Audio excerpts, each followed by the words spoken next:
What's up, everybody? I'm Harley Pettit. I'm a lieutenant on Team Lone Star and the more handsome half of Bella's Bombers, and this is a series I'm going to call Bound for Bigfoot. Bigfoot is a disc golf shop in Durant, Oklahoma. They carry a wide range of discs, host plenty of PDGA sanctioned tournaments, and they have a street team that I would love to be a part of. They're hosting a qualifier tournament in 2 weeks where I'm going to compete to try to earn my spot. Today we're going to be playing 9 holes at the IBC Woods course in Shawnee, Oklahoma, and along the way I'm going to tell you about my disc golf journey, how I got here, and what I plan to do in 2024 to take my game to the next level. Let's get on to hole 1 and hopefully we can get off the tee cleanly. Alrighty guys, here we are on the tee of hole 1, throwing our Founders Bearcat on a little hyzer flip line. Sorry for the lack of an intro, we didn't really have good audio because I was using the wide angle lens.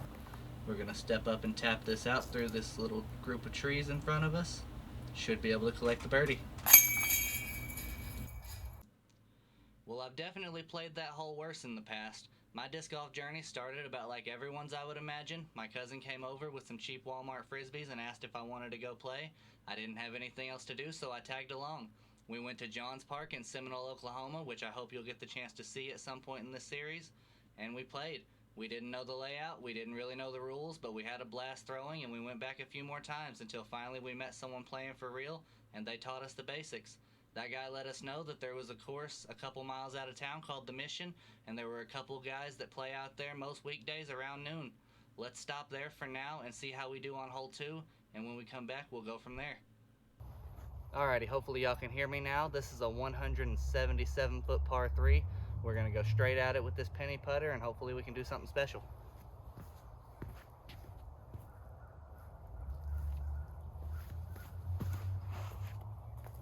Come on, straight at it. It came out of it a little bit at the end, but hey, if every drive was perfect, we wouldn't have no fun putts. I sold myself a little short back there. This actually ain't bad. I thought it went down the hill, but we're right here to tap in. And just like that, we'll kick it back to the studio and I'll tell you a little more about me.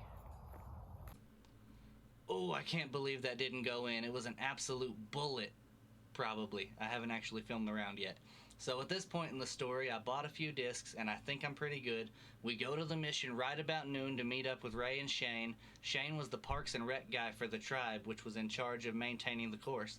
Him and Ray actually designed the course and installed the baskets, and at this time, there were hundreds of feet between our drives, there were dozens of strokes between our scorecards, but they welcomed me with open arms and showed me how fun disc golf could be from a competitive standpoint.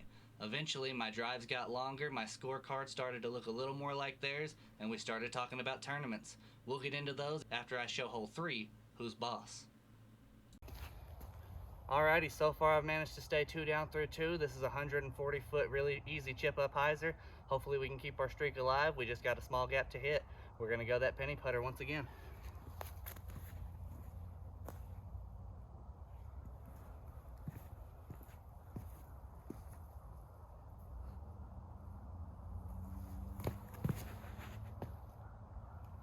I finished way too straight.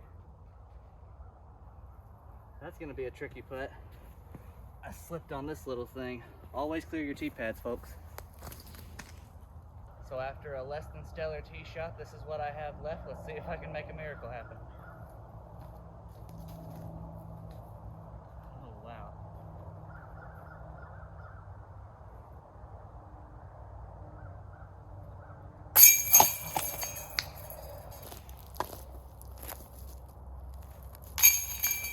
Alrighty, first par of the video. Okay, maybe it can be its own boss. I mean, it's a free country. So in May of 2017, I played my first tournament. Funny enough, it was hosted at Eagle Hill Disc Golf Course in Krebs, Oklahoma, which just so happens to be where the Bigfoot qualifier tournament is. I shot 8 over par and placed middle of the pack. A month or so later, me, Shane, and Ray went to a trilogy challenge in Ponca City. I played the intermediate division and somehow managed to take first place. I played a few more tournaments over the next few years, but never really managed to put a few good rounds together when the pressure was on.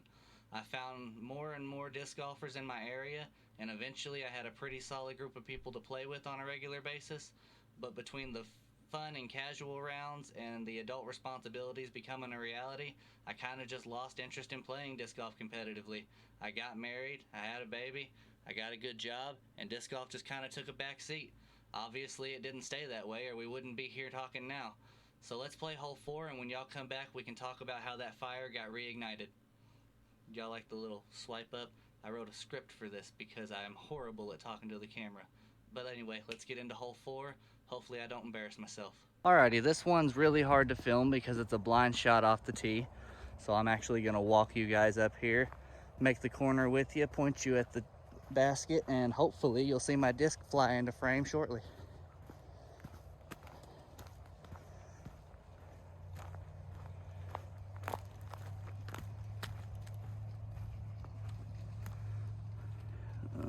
Put you right up here.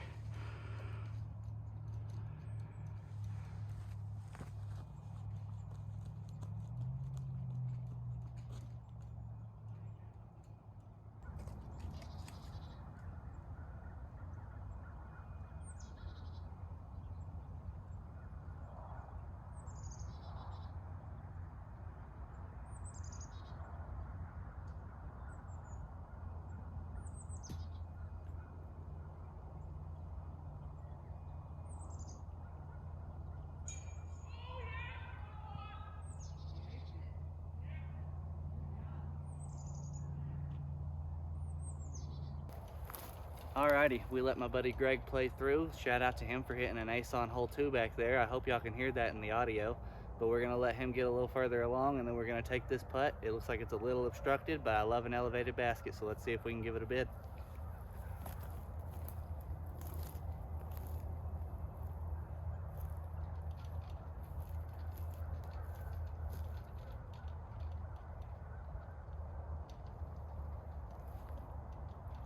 Oh, I left it just a little bit short.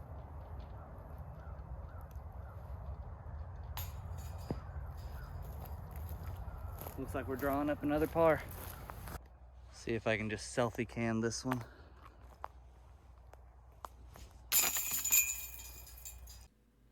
That's an awkward hole to film since it's blind off the tee. Hopefully it wasn't too jarring to watch. So in 2021, as COVID was still running rampant and there wasn't a whole lot else to do, me and my little brother Logan, who hopefully you guys know from the channel, started to play more regularly. After a few months of being back in the swing of things, my buddy Ray texted me to let me know that he had built an 18-hole course on his property and he was having a tournament about a month later on the course. The format was interesting as it was a 2-round blind draw doubles with a new partner each round. I actually managed to win that event and bring home a gold leaf disc that he made as a trophy. It's actually right back there in that shadow box. As the world got back to normal though and life kept on keeping on, we started playing a little less until wintertime came and we just didn't have enough daylight when I got off work to play.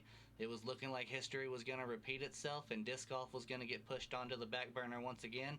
But then right around daylight savings time, when the days started getting longer, I got a text that changed everything.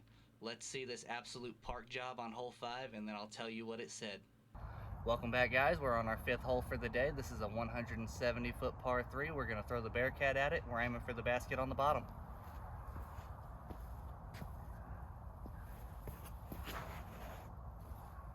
Oh, it flipped a little too much. Gave ourselves a comebacker.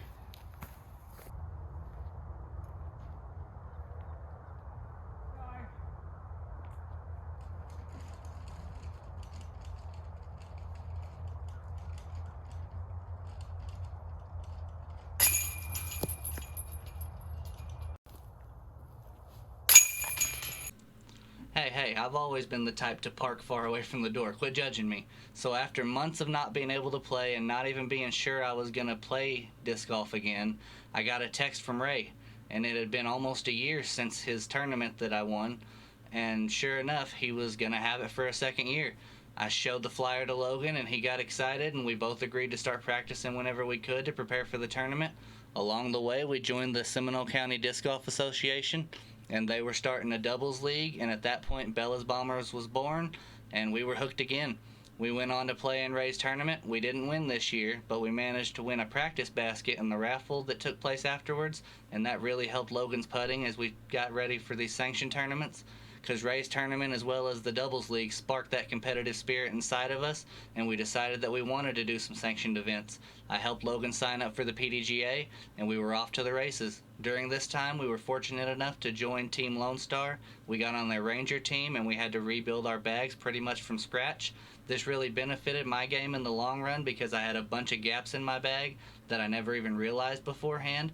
And this is the point of the story in which I learned about Bigfoot Disc Golf Shop, as our first tournament was the Magnolia Open at the Craig Parker Memorial Disc Golf Course in Durant, sponsored by Bigfoot, if you can believe it. I'll tell you more about that event after a brief ace run on hole 6.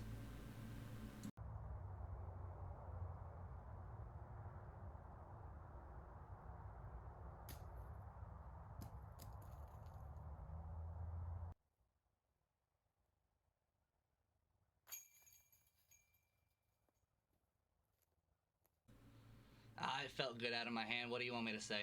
So we made the trip down to Durant for the Magnolia Open, and that's where I got the chance to meet Bigfoot Mike. I got to see all the Bigfoot players in their jerseys for the first time. I was very fortunate, actually, because I got to be on the Bigfoot feature card with 3 other members of the team. I say other members like I'm a member, but hey, wishful thinking. The guys were awesome. They really made it a fun round.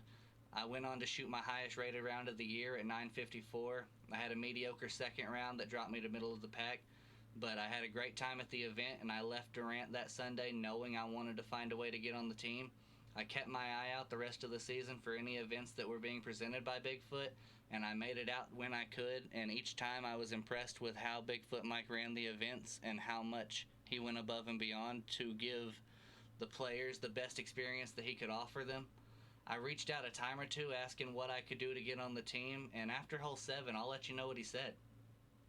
Alright guys, we made it. The most aceable hole on the course. All we gotta do is make it in the basket, and we can get 2 strokes back for all the mistakes I've made so far. Let's see if I can ring it up with this penny putter. Straight at it. Come on, yes? Oh my gosh, it phased straight through the chains. But we'll collect another birdie. Alrighty, so I might have spoke a little too soon. This is about a 25-foot obstructed putt with some limbs in the way, but I'm not backing down yet. I'm still gonna do my best and ring this up as a birdie. After all those pars, I need it.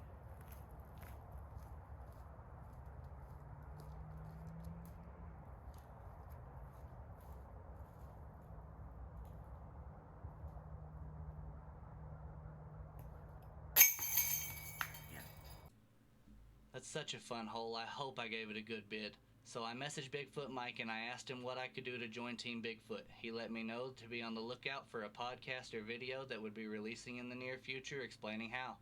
So I kept my head down and I played every event that I could, most of them sanctioned, not all of them, but most. Worked through a shoulder injury that hindered me for a few events before thankfully being able to finish out the year feeling healthy again. My rating isn't quite where I want it, but I feel like I've gotten to the point where I'm finally showing up to tournaments and playing golf. I never really did that before. I would choose to throw the fun shots over the optimal ones despite how it would affect my round.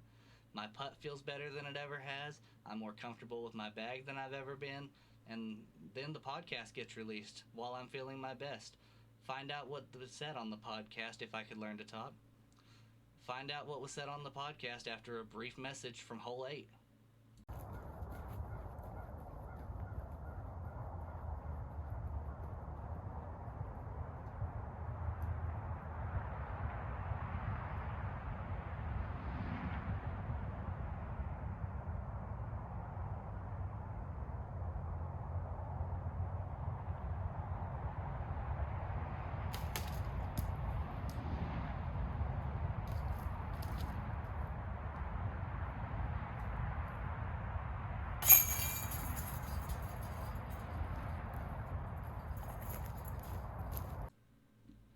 That's another one that's a bit tricky to film, but at least we got the 2, I hope.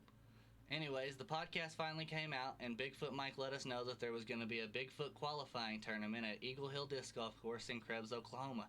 It's going to happen on January 13th.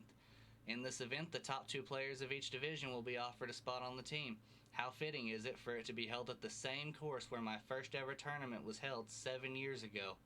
So the podcast was out and this series was born. I wanted to use this first video as a way to introduce myself to you all and tell a little bit of my story and how I got here, and now I want to use the rest of the series to show you how my game has evolved and the steps I'm going to take to make sure that I'm ready to perform my best come tournament day. I'll be doing an in the bag video showing what I'll be throwing for the 2024 season, as well as showing you how I approach field work and putting practice. Thank you guys so much for watching and listening to my story. Hopefully I made it worth your time, and hopefully I can park the island on our 9th and final hole. Alrighty guys, this is the last hole. It all comes down to this. If I can get this birdie on this island hole, we end up 6 down through 9. I don't think that's a bad score, but hopefully after some field work and a little bit of putting practice, we can revisit this at the end of the series and see if I can shoot 9 down through 9. We're gonna take this last shot with our penny putter. Thank you guys for watching. I hope you enjoyed learning a little bit about me. Just one more shot.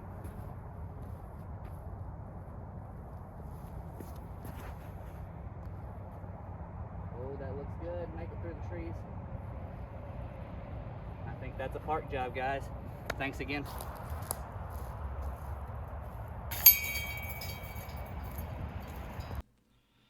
Alright everybody, hopefully that wasn't too hard to watch. Hopefully it wasn't too cringy.